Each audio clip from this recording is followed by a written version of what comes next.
Hello everyone and welcome to the senior project presentation for Team Beach and Buggy.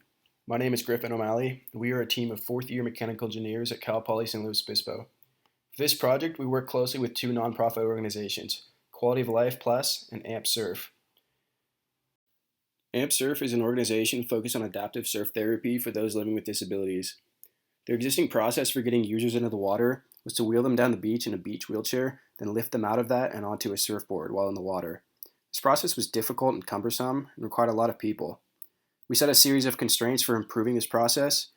We wanted the time to go down from nearly 10 minutes to maybe about 1 minute. We wanted a large variety of surfboard sizes, up to 40 inches wide, and a user weight of up to 300 pounds. The product should also fit in the AmpSurf trailer, so be compact enough and intuitive for volunteers to use. Our team had a long design process for this project, and it all started out with some simple brainstorming and sketching. When we decided on a basic shape, we made a rudimentary prototype to see how one would interact with a device. We then fine-tuned the model in CAD to see how the smaller details would interact. Finally, piece by piece, we built the device. And here is our final design.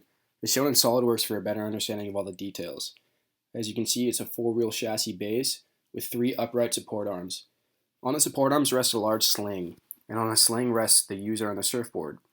The device is wheeled into the water, and the chassis naturally sinks, so once the device is about waist deep in the water, the surfboard can float with the user on it, the sling is detached from the side, and the user is free to float out into the water.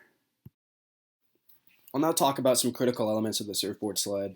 On the top left there is a chassis, which is welded from a 304 grade stainless steel. 304 is extremely corrosion resistant, so the device can last a long time in salt water. On the top right there are the U-shaped support arms, which we bought pre-bent from a company. On the bottom left there, you can see the wraparound brackets to hold the support arms onto the chassis. These were bent on an arbor press from pretty thick stainless steel. Finally, on the bottom right there are the sling hooks, which are cut from a cross-section of the same material used on the chassis. Before we built the device, we wanted to ensure that the material selection and dimensions would make the device strong enough that it wouldn't break. We started out with some hand calculations to determine stress on the beams.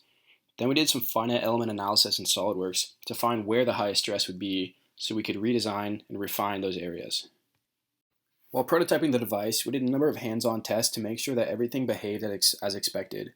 On the top there you can see 2 sling hooks being pulled down by 100 pounds. There's a factor of safety of about 3, and no deformation resulted. On the bottom there you can see Jose getting dragged across the sand on a prototype. We wanted to test how the wheels would interact with the sand, and the device actually rolls quite nice. So that's it for this video. We really enjoyed our time working with Quality of Life Plus and AMP Surf. We did learn a ton. We had a lot of challenges, but we think we overcame all of them. In the middle there you can see the current status of our project. As of the recording of this video, it's not done yet.